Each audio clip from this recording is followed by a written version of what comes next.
Good morning, everyone, and welcome to Mountaineer Farm Talk. My name is JJ Barrett. I'm the West Virginia University Extension Agent for Wood County. And of course, I have my co host with the most with me, Evan, over from Cabell and Wayne. Evan Wilson, what's going on, buddy? It is a great day here in Cabell County. Today is the Cabell County Fair's livestock auction here this evening. I think they're going to start about 5 o'clock. So that's what we got going on over here. And then next week's the Wayne County Fair for us. So we're in fair Oh, season down here. yes, of course. We just finished up with the Wood County 4-H and FFA Summer Showcase. Our sale was Saturday, and then we loaded out animals on Sunday. Um, yeah, we're definitely into fair season here in West Virginia. Speaking of fair season, we have our special guest with us today. She is the CEO of the State Fair of West Virginia, Kelly Collins. Good morning, Kelly. Good morning. How are you all? Good. Welcome to the program. Thank you. Thanks for having me. Hey, we glad that we snuck in there. This brain trust group that runs the Mountaineer Farm Talk. Sometimes we get things done just in time. Is that right, Evan? Oh, absolutely. Right at the nick of time. Right in the nick of time. Yeah. No minute like the last minute. But we know that you are in your crunch time before the State Fair, which starts August 11th. Is that correct? That is correct. Yeah, we're just about 2 weeks away, just under 2 weeks away now. So now is the crunch time to make sure you've got everything. And of course, I'm sure that like many other of our local fairs, the day after the last day of the West Virginia State Fair, then you start planning for next year. Is that correct, Kelly? Oh, absolutely. It's always a little bit sad on the day after the last day of the fair, just because you work so hard and it's over. But yeah, we're thinking about next year already. Oh yeah, and I'm sure that and we'll get into all that, but especially like for the entertainment, how far in advance do you have to book that? We've got offers out on some entertainers for 2023 now. I think I've got 2 or 3 of them out, and those guys are booking a year and a half in advance now. So if you want to get somebody on the top of the list, you got to start early. We usually have that lineup complete just after the first of the year. Oh, I'm sure that it's got to get those bookings well in advance. Real quick, give us a little bit of history about the West Virginia State Fair. I know I was looking online. It was 1854 was the first fair. Is that correct? Yeah, so we're actually celebrating our 97th year this year. We should be 101, but we had to cancel for World War II, and then of course in 2020 for COVID. So we're officially celebrating 97 years. In 1921, we became the Greenbrier Valley Fair. So those fairs are included in that 97 count. And then in 1941, we were named the State Fair of West Virginia by the legislature. So we have a long-standing history and hope to keep going. Okay. Cool. And I know that agriculture is typically the foundation for a lot of our county fairs. Mm-hmm. We've, of course, moved far away from that with all the other activities that we have. Of course, there's a lot less people 150, 200 years ago, a lot more of the population farmed. But how much of the fair is still driven by agriculture? Well, that's the reason that we exist today. When we started in 1921 and even in the 1800s there, this event was to showcase the agricultural community and what the farmers were growing or raising on their farms. And it really was a showcase for livestock. Like you said, since then there's an entertainment aspect, but we say that entertainment is here to help pay for the livestock and the agricultural portion of the fair. So, we're still sticking to those roots. We know that West Virginia is a rural state, but there's a lot of people that don't live on a farm. So you can come to the state fair and watch a livestock show, see a horse pull, see a calf being born. And we've got a lot of hands-on activities that are based around agriculture still. So we're still trying. And every year when we sit down to plan the fair, when we talk about what we're doing, we have to say, how does this help agriculture? So we're still sticking to that. Yeah, the theme, it said mountain grown fun. Is that different for every year? That's the theme? It is, and that's probably one of the first things we start thinking about for the year. But mountain grown fun, there's a lot of great things in West Virginia, whether it's the agriculture or the artisans, locally grown, whatever it is in our state. So we wanted to really showcase some of that this year.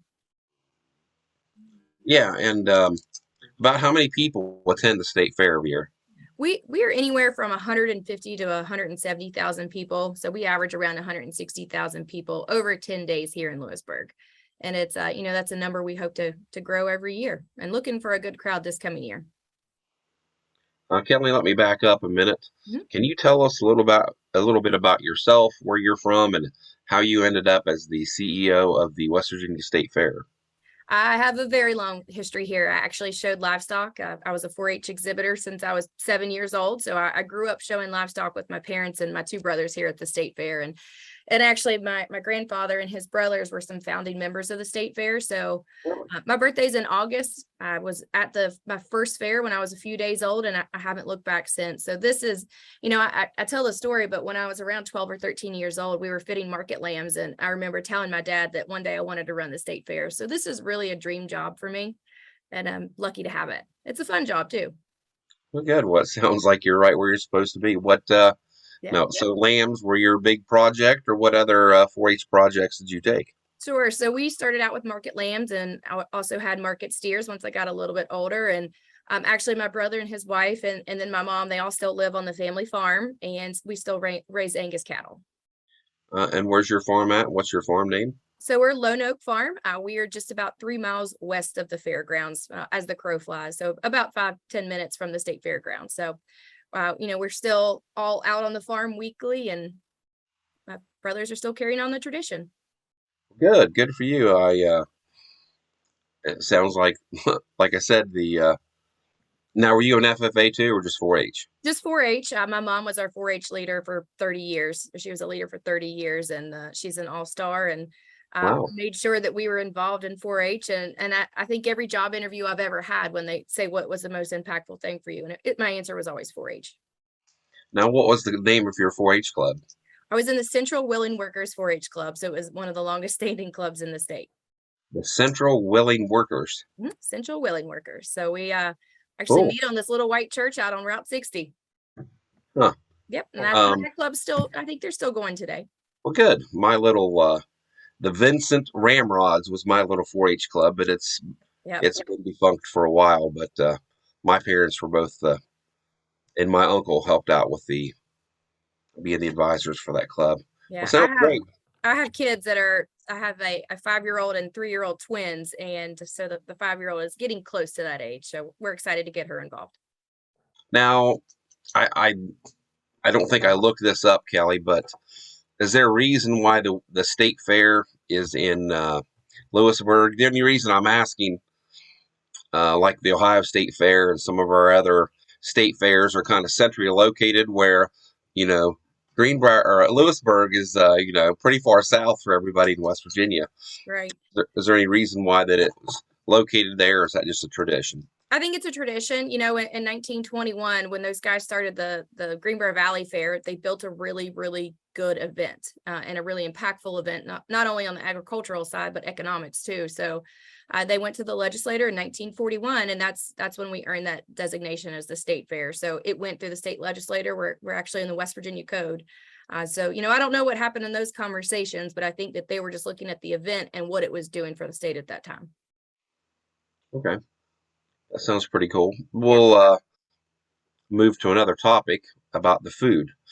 I know that state fair food is always very popular. I guess, do you guys have a list? I didn't look all through the website.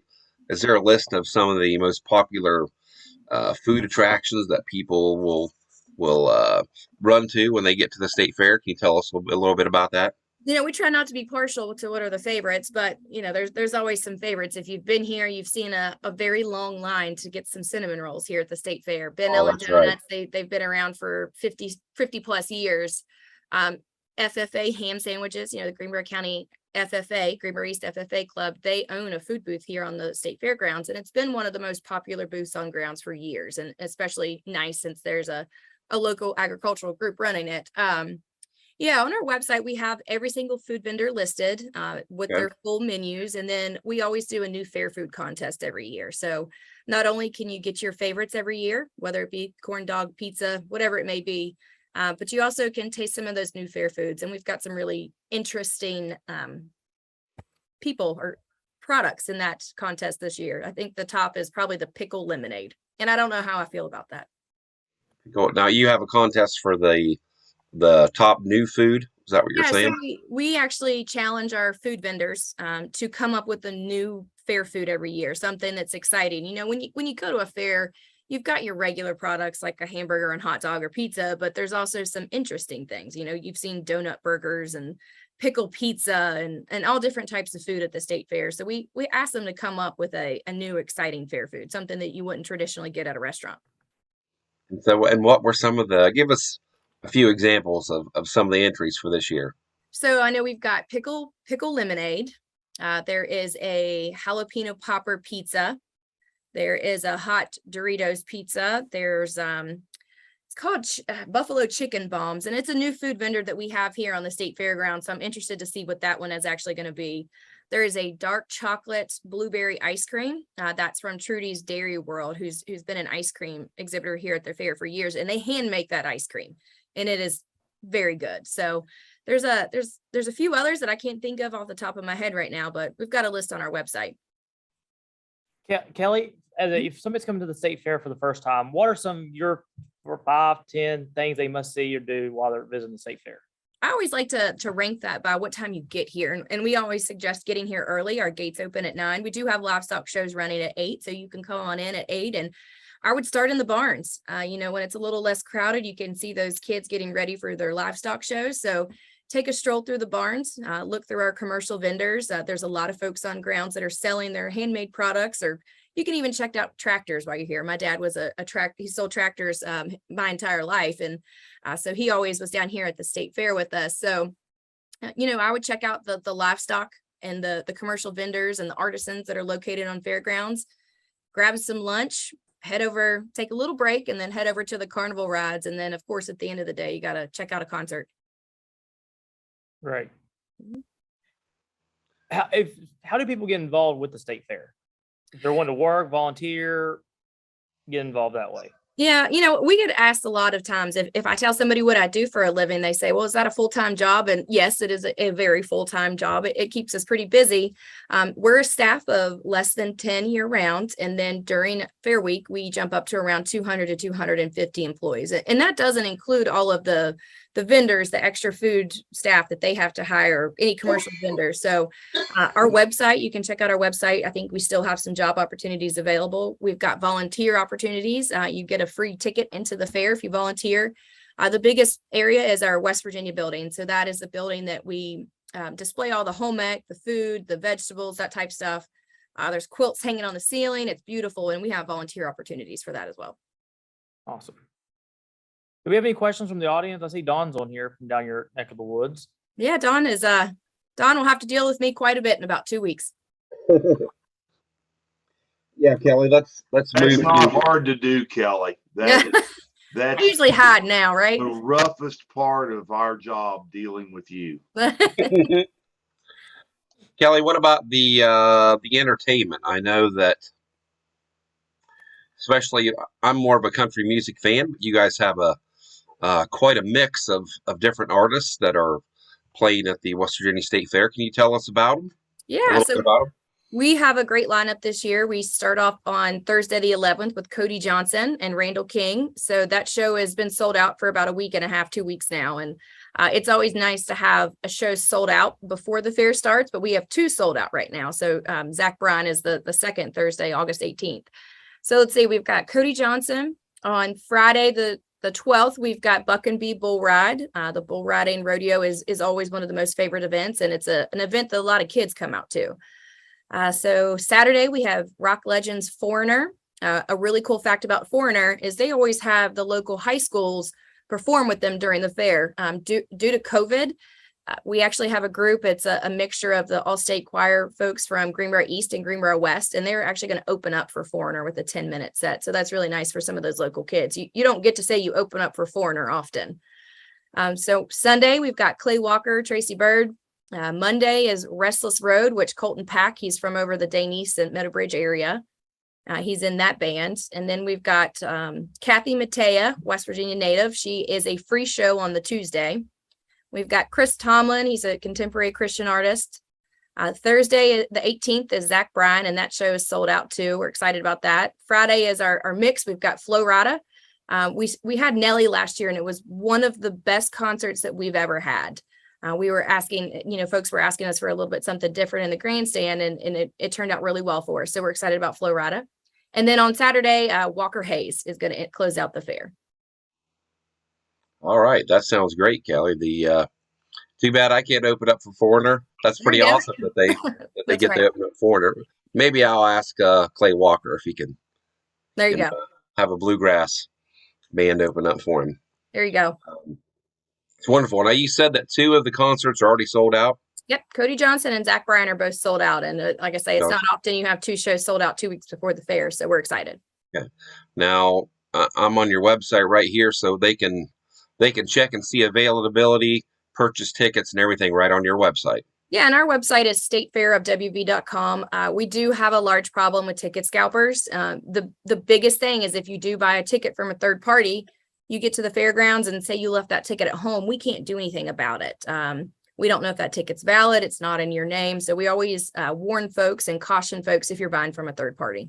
Yeah. Are those tickets all still paper, or are you all scan digital now? We can do either. You can either get it sent directly to your email, and then we can scan it directly to your phone or off your phone. Great. Now, Kelly, I will be checking back with you to see how the pickled lemonade tastes. I guess it doesn't sound that refreshing, but you never know. I didn't think the pickle pizza would be good last year, and that's actually the entry that won the contest last year. It was a dill pickle pizza, and it actually wasn't terrible. It was good. Who does the judging for this contest? So it's people's choice. We will have a form that folks can go on our website and click on it, and they'll vote for their favorite. I don't think, I don't know what qualifies you to be that judge, but if we had a judging panel. Yeah, right. Well, that's pretty cool. The buffalo chicken thing sounds pretty good. Yeah, that's a new vendor we have, and they're out of the Outer Banks, and they do some fish and shrimp tacos too. And this is I think it's a buffalo chicken bomb. So I'm not exactly sure what it is, but we'll try that one. The buffalo chicken bomb. Mm-hmm. Oh, sounds dangerous. It does. What about now what did you say that it looks like a little hip style rough barn. It's towards the I don't know if it's the north end of the fairgrounds where they have all the ice cream. What did you say the name of that was? It's been there for a good while. The Ruritan's ice cream. Oh, okay. You said they've been there 50 years? Oh, no, that's Trudy's Dairy World. Trudy's Dairy World. Yep, it's actually next to the carnival. So it's one of the last permanent food booths you have towards the carnival. Right. And I see Don holding up a Spam cam there. We used to have a Spam contest for food. We don't do that anymore, but I remember very vividly, because I worked here in high school, and I remember very vividly that somebody had made a Spam milkshake during that contest. So Kelly, I was going to interject there when you were talking about judging the contests, and I was a fortunate judge for this contest, and that was probably 14 years ago. And I'll tell you, my favorite was a Ritz cracker with a cube of Spam, a dill pickle, or a swipe of peanut butter, and a dill pickle. It was heaven. It sounds absolutely atrocious, and it was heaven. Yeah. Well, I know that a couple years ago when I went, the Trudy's had the German chocolate cake ice cream. Oh my God. I thought that was the bomb right there. It was. We tell him he has to have that one every year. That was just like, I was like, I've never had any ice cream that good, so we might have got more. Yeah, and he does. They hand make that ice cream, and it is very good. So Kelly, like where I'm from, we have like a list of food items you've got to get every fair week. Do you have like your 5 fair items? Because it sounds like that Trudy's chocolate milkshake thing is at the top of the list. Is there? Oh, let's see. I probably shouldn't say, but we're going to, because there's a ton of great food vendors across the property. But the Ben Ellen donuts are a favorite of mine. Of course, they're cinnamon donuts. And when I was pregnant with my first daughter, my staff, my coworkers, they made fun of me because I know that I had at least 80 donuts that week. And there's people like, those donuts actually freeze very well, and then you can pop them in the oven at 350 for like 5 minutes, and they still taste delicious. So we always freeze some, and I know that there's a woman that comes every year that gets enough donuts for the entire year. Ben Ellen donuts, of course, you have to get a Cattleman steak sandwich. That's another popular one. The cinnamon rolls are delicious. So I would say the Cattleman steak sandwich, Ben Ellen donuts, definitely some Trudy's ice cream. You feel like you need to eat a corn dog and ribbon fries just because it's fair week. And then probably another steak sandwich. It's right next to the donuts, but it's a more of a Philly cheesesteak, but they deep fry the bun. And so it's delicious. No, that says fair food, like deep fried. Right.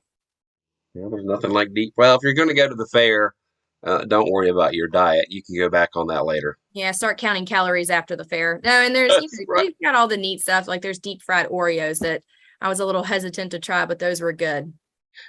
I have heard several stories about the cinnamon rolls, how big they are and how good they are. But but you're saying the donuts are better, so I'll take your word I mean, for it. I like both of them. They're good, but the cinnamon roll is enormous. It takes me a few days to get through that one. Oh yeah. Let's switch gears here towards the livestock exhibits. Sure. Of course, Evan and us county agents, we know all about 4-H and FFA livestock exhibits. Now, comparing to the junior fair versus the open shows, is it more geared towards the 4-H and FFA, or do you have a lot of open exhibits for your livestock? It is I think the junior show is definitely the big draw on the livestock side. Now our horse show is a whole nother world. We have a huge horse show here at the state fair, and that's capped off and topped off by our draft horse pool. It's on the final Friday of the fair, so August 19th. It fills the grandstands, and it has since I was a kid. So that is one of my favorite events. But on the other side of the livestock industry, the junior show is definitely our biggest show. We do have a large open show. We've got an Angus Roll of Victory show. Our Hereford cattle show has been huge. Our dairy cattle numbers are a little low right now, but we see a little uptick this year. So that's hopeful. We're hopeful that it continues to grow. And then of course our open swine show is big. And I think our boar goat show is fairly large this year, larger than it has been. And then we've got llamas too. And I think I've seen quite a few llama exhibits come in this year. Oh, the llamas. Oh, the llama. Yeah. What about since you're talking about the dairy cattle? Mm-hmm. That's kind of my cup of tea. What is this dairy birthing center? Can you tell us a little bit about that?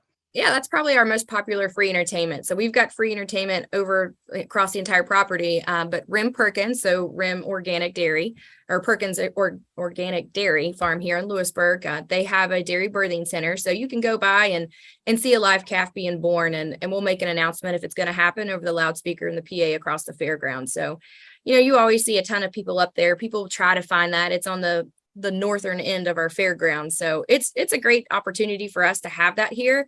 And especially because Rim is a local farmer that's huge in the dairy industry. Cool.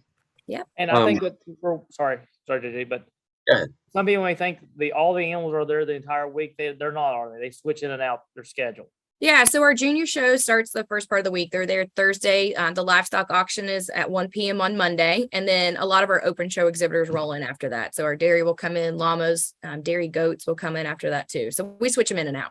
We try to have species there the entire week. Like we want some sheep there the entire week. I think they leave the last few days, but just for the fairgoer and the educational purpose, it's nice to have a little bit of everything in there that they can see. And even if you grew up on a farm, you may not have llamas or lambs or goats or cattle because you didn't have the space. So that's a good different thing for some people to see because they just don't have them. Yeah. And it always surprises me how many people don't know the difference in a goat and a sheep, or a dairy cow and a beef cow. So I think we need to still tell folks the difference. It's our job to do. Sure. Kelly, a little bit about tell us more about the horse poll. I'm just asking I know that at a small fair in our area in the Middle High Valley that it's kind of famous for their horse pool, but do you have we're kind of having trouble getting enough teams to participate. Do you have how many teams do you have there, and where do they come from to compete? So let's see, 2016, I believe we had 3 exhibitors. We knew that we had to do something. So we ended up getting it was a 1-year grant, but we've kind of kept it going after that. And we were able to raise our premiums. And now we have 2 divisions. We have a lightweight division and a heavyweight division. we put a pretty big jackpot in it. And we have guys from Florida, Ohio, Pennsylvania, Kentucky. They're coming from all over now. And I think last year we had somewhere between 17 to 20 teams. And so it Wow. starts at 9 a.m., goes to 1 p.m. And a couple years we've had the national champions show up here. And when those guys roll in, you see everybody else kind of shake their heads like, well, we'll try this. But you know, so the last time that the gentleman that had the national champions rolled in, it's just amazing how big and powerful those horses are. Yeah, definitely. The little fair board that I was on, we helped with the track events, but we let them hook up their own horses. Is that what you guys do? Oh, absolutely. We're not touching that. It takes some skill to do that. And you see how powerful those horses are, and you don't want to get your fingers caught in there. Yeah, when that guy says get up, you better get out of the way. Get out of the way. um, Yeah. What are your before we move on to something? What are your premiums for the horse pool? Oh, I think the winner gets $1,000. Wow. Yeah, and I don't remember. I'm pretty sure they get $1,000. Probably like 1,800, something like that, 600 or Yeah, they start at 1,000 and go down. wow. Yes. That's a pretty good purse. That'll help with their fuel. Do you Yeah. think that their fuel costs? Do you think that inflation, fuel costs, and that stuff will hurt you guys any this year? Or what do you think that effects that'll be? It can go either way. You know, we said that inflation is almost worse than COVID outside of the obvious, because COVID, there wasn't a way you could protect yourself. You could choose not to come or wear a mask, get vaccinated. But with inflation, there's nobody that isn't falling victim to it. We all are feeling the effects of higher prices on everything. So, you know, in years like this, it either works well because people can't go on vacations and they choose to come to the state fair for vacation, or they just can't afford to do anything. And I think some of our breeding shows, they're a little light on the numbers. And I think that the cost of not only fuel, but feed prices right now are affecting those entries. Yeah, for the livestock, besides the horses, like I would say for the open beef or the open sheep, do you have a lot of people that come in from out of state?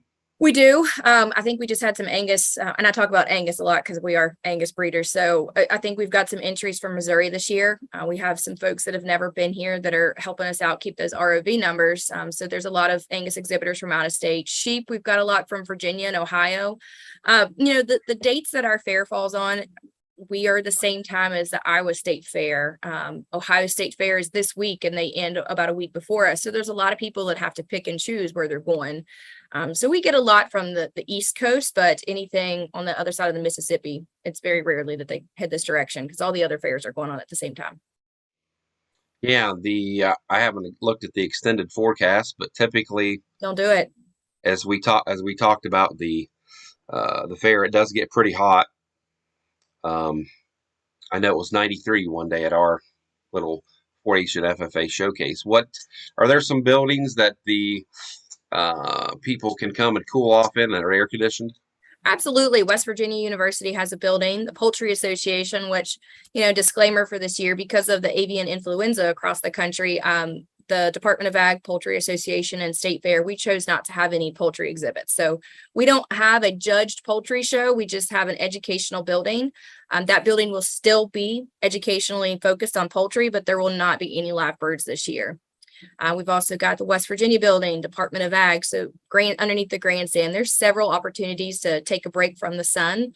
We actually have a cooling tent that we're opening up this year, and it'll actually have some sensory friendly locations as well too. So there's some places to take a break, get out of the sun, have a drink, and just relax for a minute. What's in the cooling tent? So the cooling tent, we're just going to have some fans. It is a 30 by 40 tent. We're going to add some tables, and really this was us putting a spin on. We had a vendor back out of an 85-foot location, and instead of trying to fill it at the last minute, it's on a portion of the property where we don't have a lot of seating. So we're actually going to have tables, chairs, a corner of it will be sensory friendly for, you know, anybody that comes to the fair that has some sensory issues, which we've been asked a lot to do something like that. So we're working with some local groups and actually a local mom who called and said, I have a 3-year-old I want to bring to the fair. They've got some sensory issues and what do we do? And actually our farm to food pavilion, which is an educational exhibit for kindergarten through 5th grade or preschool to 5th grade. That's actually where some folks take their kids that can't handle the carnival rides because of the lights and the sound. So we're working on that end as well. Cool. What is in the WVU building? So West Virginia University, they run that building during the state fair, and I think all of the different schools have a booth throughout that building, and I think there's even some merchandise sold there. Cool. And the West Virginia Department of Ag building, what all is displayed in there? Yeah, so that's a really cool location. The West Virginia Department of Ag, of course, they've got some of their educational stuff in there, but they actually operate a West Virginia grown store. So they Oh. feature products that are locally grown across the state. There's honey, there's salsa, there's hot dog, chili, whatever you could think of that's grown in this state. They try to really focus on those West Virginia vendors. And it's a nice opportunity for those folks to get their name out. Cool. What besides food products, is there any other products for sale in that Department of Ag for the West Virginia grown stuff? Or So it focuses on the food side of things. We do have an artisans barn. It's a new facility that we built a few years ago. And we've got some West Virginia artisans in there. And they have t-shirts and jewelry and that type of stuff. cool. Mhm. What is the Heritage Corner? The Heritage Corner, it's down next to the Farm to Food Pavilion, so it is on the north end of the property. Tahoe Farm Club, they have their antique tractors in there. The Master Gardeners have a demo garden that is absolutely gorgeous. And then, of course, you have our Farm to Food Pavilion. And then in the last few years, we've added a blacksmith too. So we really want to try to get back to some of those traditional trades that you don't see often anymore. I don't know many locations you can go check out a blacksmith. So we added some of that, and we want to continue to grow that corner as well. Cool. What about I know Evan will want to know a little bit more about the Master Gardener. Is it the display garden and a high tunnel? How big of an area is that, and what are they growing? So I don't know the dimensions of the garden. And actually Josh Poplowski, our extension agent down here, is helping out with the high tunnel. And I think he normally does some tomatoes, squash, zucchini in there. And it's just a little bit of a demonstration of what you can do in a high tunnel and how to, we've got the tomatoes hung up from the ceiling. So just a little different opportunity and some options for folks to grow. The Master Gardeners, they have a little bit of vegetables, but they're really focusing on the flowers and the pollination side of things. It is one of my favorite pieces of this property, especially during fair week. If it's busy in our office. So if I need a break, I go take a walk through the garden. Nice. There was what about the carnival? Can you tell or who does the carnival? And what I know that's always a big our little showcase. We don't have a carnival, but I know that's usually a big draw for a lot of the kids. It is, and we always, again, the entertainment might get some people here that wouldn't have come just to an agricultural event, and they decide to walk through the barn. So I think that it's important to have both here, just because it's, it's an opportunity. And same thing with our concerts. We have people that come to concerts just to see a specific artist. While they're here, they're checking out the barn and the livestock and the agricultural side of things. But Riehofer shows, they're our carnival operator. They've been here since 1980.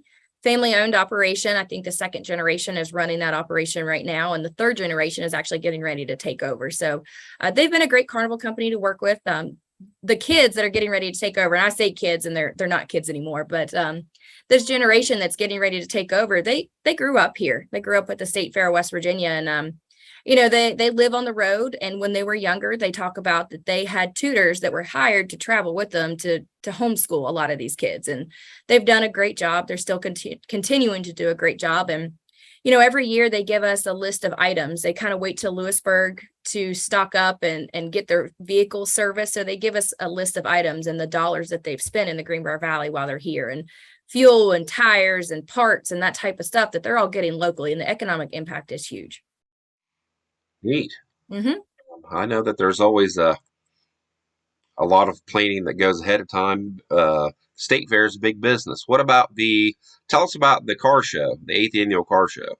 So American National Insurance, they put on a car show here during the state fair, and we've actually had to put a limit on that because we don't have a lot of space available during fair. Okay. So it's Sunday of Fair Week. We've got 100 antique cars that come into the fairgrounds, and it puts a little different spin on the day. It's something neat, and I think we're going to keep growing that. I mean, hopefully we find some space and can add some more vendors to it, but those spots are sold out every single year. And we've got some really cool cars that show up to the state fairground. So you can walk around the fairgrounds, and especially next to the youth building, the Cecil Underwood Youth Building, where the 4-H and FFA projects are stored. We've got cars all in the circle in front of that building, and it's really neat. Can you expand a little bit on the farm to food pavilion? Yeah, so back in 2013, 14, we had a pavilion down next to the livestock corner that we didn't have anything in. So at that time, we didn't have any hands-on agricultural components to the fairgrounds. And we said, well, we need something for kids to teach them where their food comes from. So we're trying to grow that. I'm trying to find some more grants and some more dollars to help grow that and make it a little bit more interactive. And I think we've got some changes coming this year. We actually did, we were laughing about it, but it's, we had a corn maze in the past beside it. This year we did sunflowers, but the sunflowers bloomed about 3 weeks too early. So we're having to reorganize 2 weeks before the fair, and we've actually got some more educational opportunities that are going to be in place at that fair. And, you know, we kind of laugh that stuff like that always happens. There's always things that are going to change at the last minute, but it's how you handle them and how you pivot to make the best of it. Right. So you're going to switch back to the corn maze next year? I don't know. I mean, we've got some, they're little barns for kids, so we may just keep it this direction. We know in this business, you cannot control the weather. We shouldn't try to control the weather. And so we're going to maybe have something that's a little bit more weather resistant. Yeah, I was looking on the website there, some of your free entertainment, the Bears of Bearside or Paradise Ranch. Can you talk a little bit about that?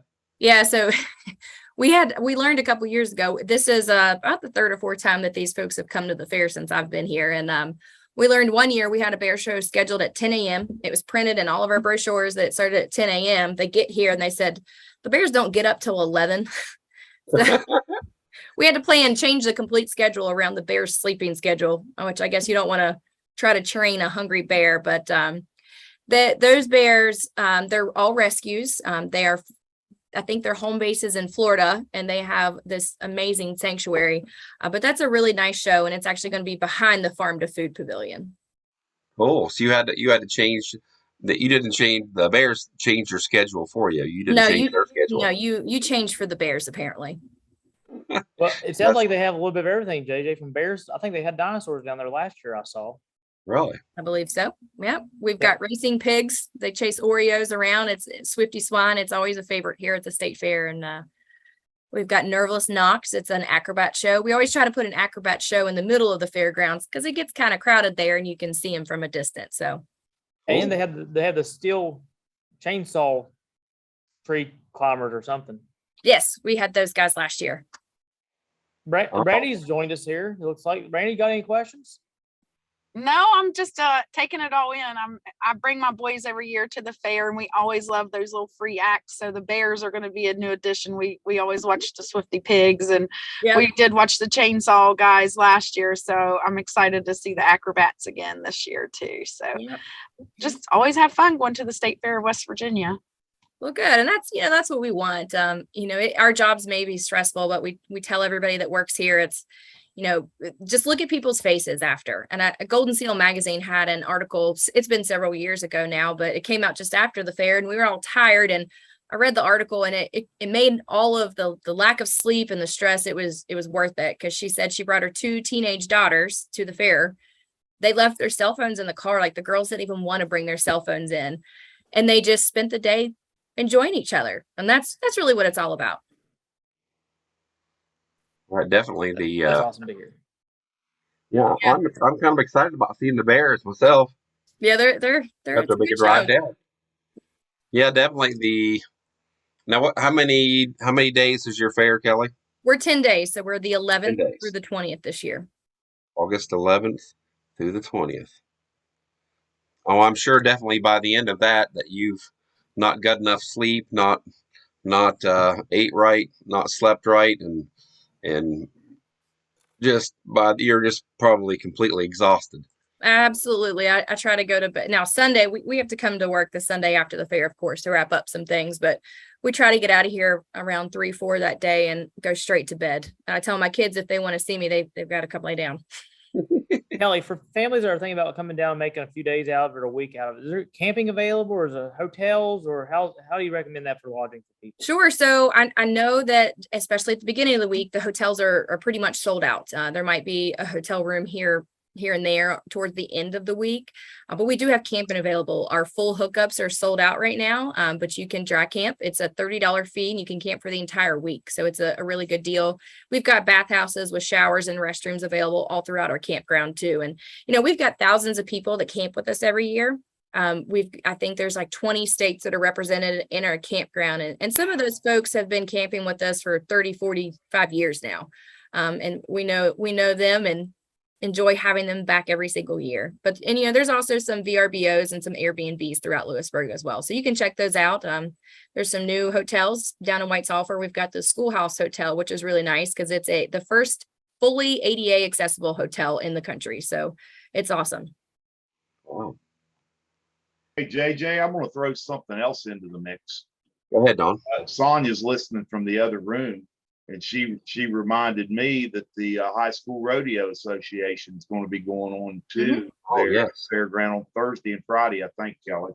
Yeah, absolutely. And those numbers have more than doubled in the last couple of years. And actually one of their organizers was just in the office and he was talking about their numbers. They're looking on to having a really great event this year. And they just got back from the national finals out in Wyoming. And I think they had a great representation out there from what I hear.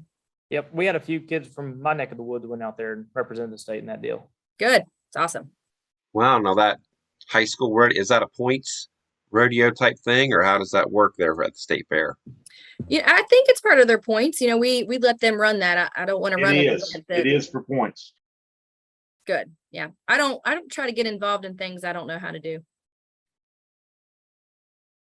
We let the experts take that. Sweet. Do we have any other questions from the audience? Evan? Not that I see. Let me pull the comments up here.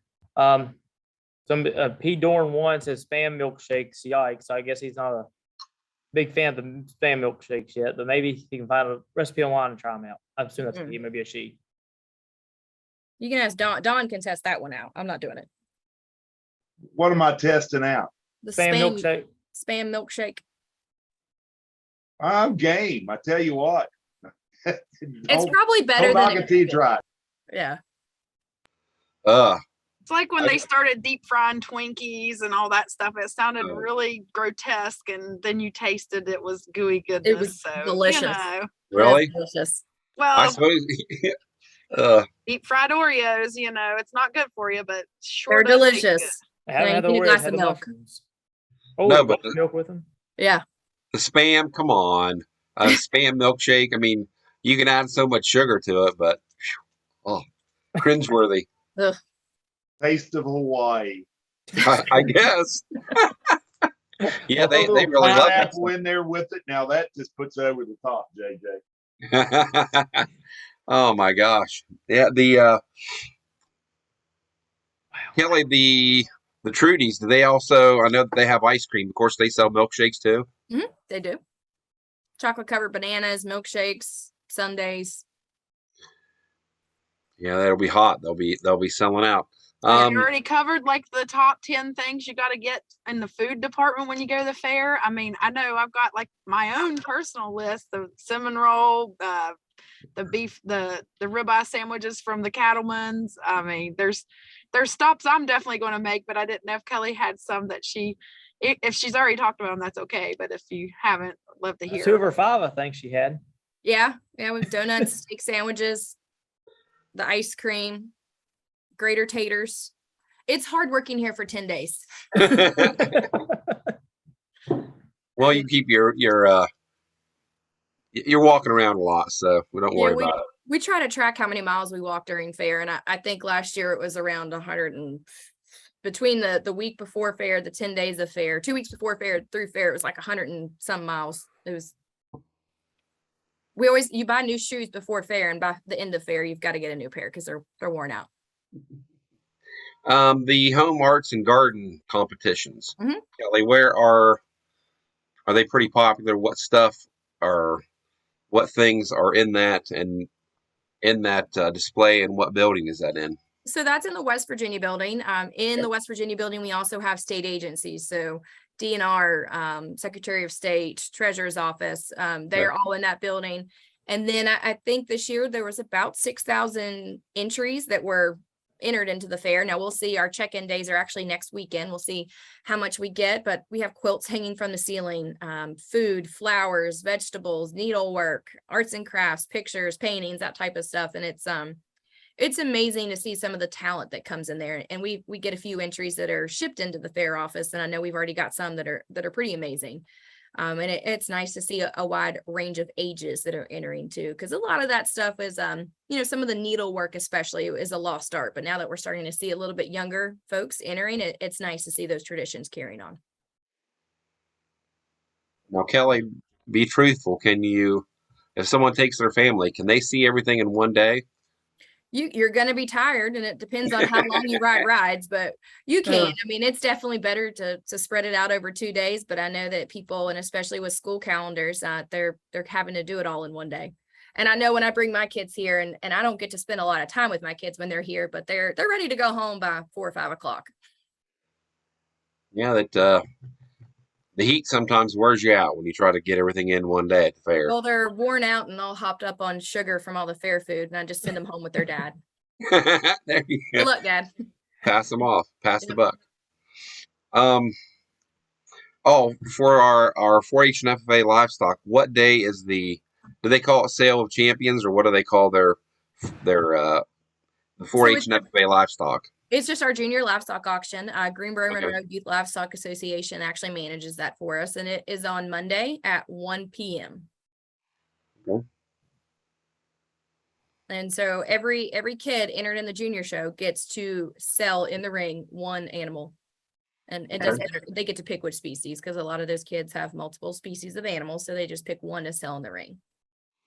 Now, what project do you think is most popular? Is there more hogs or more market lambs or goats? And we've talked about this locally and at some of our pre and post fair meetings, but the small animals have definitely kind of pushed to the lead. Sheep and goats, Really? that's what we have the most of. I think Don and those guys are trying to find space every single year where to fit them all. Wow. And that's what we're seeing in our neck of the woods too, JJ, is the sheep. Really the goats have taken off over the last several years. Most kids would start out taking the hog, but now they're going with the goat instead. Yeah, and we've got some great animals. The judges that come in, they always compliment the exhibitors that this is probably some of the best competition that they've ever seen on the East Coast. Right. Don, how many goats and sheep do you have? I don't know. I Don, personally don't have any goats or sheep. I've got plenty of cattle. I don't. The barn's full. Kelly probably has the numbers there in front of her. I haven't been privy to them yet, but it usually is just wall to wall from the track to the other end, and our message is don't come planning to have a lounging pen. You're going to be tacking over top your pen. It's really grown. It was growing before COVID. right. And last year there was no let up. And so I would expect again this year that we're going to be completely full in the small ruminants barn. Yeah. And from our county show, hogs are healthy, and the cattle are going to be strong too. So it's quite a number. Yeah, we were pushing 400 junior show exhibitors this year. And that's about average, but I know that the sheep and the goats, those numbers are always just huge. I know that Monroe County, we're probably up. I wouldn't venture to not say we're up 60 to 70% on goats. I've never seen so many goat projects in my life. A market goat. Kelly, do you guys sell the market pen of chickens or turkey or rabbits? Do you sell those at the sale, the junior livestock sale? No, we just do market steers, market heifers, hogs, sheep, and goats. Okay. Would there be any move to start selling those in the future? Well, we don't have poultry shows, and we really stay away from poultry. We'll probably continue to stay away from poultry shows just because of that industry in the Greenbrier Valley. Avian turkeys, what is it like? Somewhere 80 to 90% of the world's genetics from turkeys are originated in the Greenbrier Valley. So because of that industry and the threat to their safety and the biohazard, we won't have poultry shows. We'll continue to do a demo here.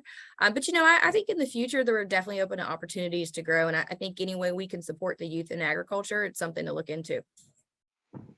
Okay. 'Cause I know that our turkeys have really grown. We have a small Right. little show, but we started this year. They started taking them out in the ring, and they kind of take them around. And they have a little PVC or a little staff, almost like showing one of the pigs.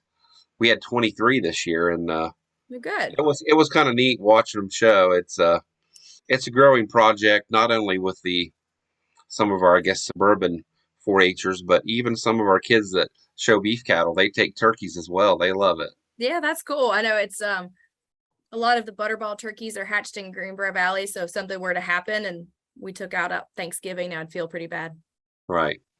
Oh, I understand. Well, that's great. Evan, do we have any before we close up? You have any more questions from the audience? I don't see here. I just recommend everybody go make sure you do like and follow their Facebook page to stay up to date on the happenings, because they may have event changes and stuff happen throughout the day, and that's probably their best way of keeping people up to date on what happens. Absolutely. Randy, do you have anything to add to the conversation before we wrap her up? No, just excited to get down there to check out the state fair this year. It sounds like it's going to be an exciting event as usual. So just encourage everybody to take it in if they've never been. It's a great time. Absolutely. And we've got a lot of nice specials throughout the week. On Wednesday during Fair Week, you could get in for $1. So we're trying to expand those opportunities for some folks to get down to the fair that may not have been able to in the past.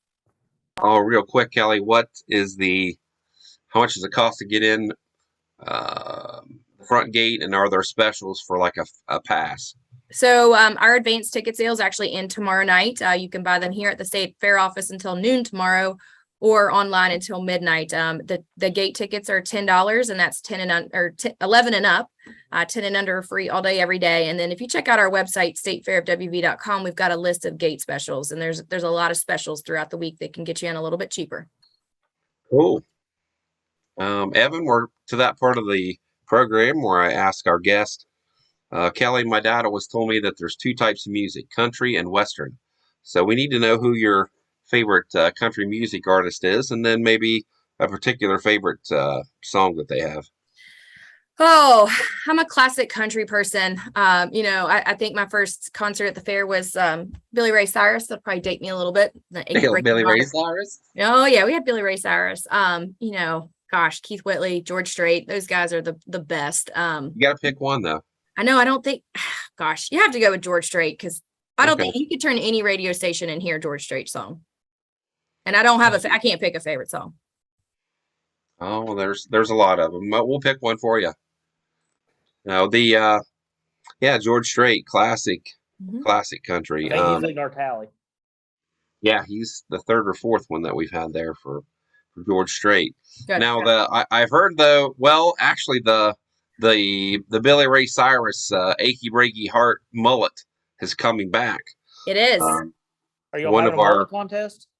We don't I- have a mullet contest, but you could probably spot a few.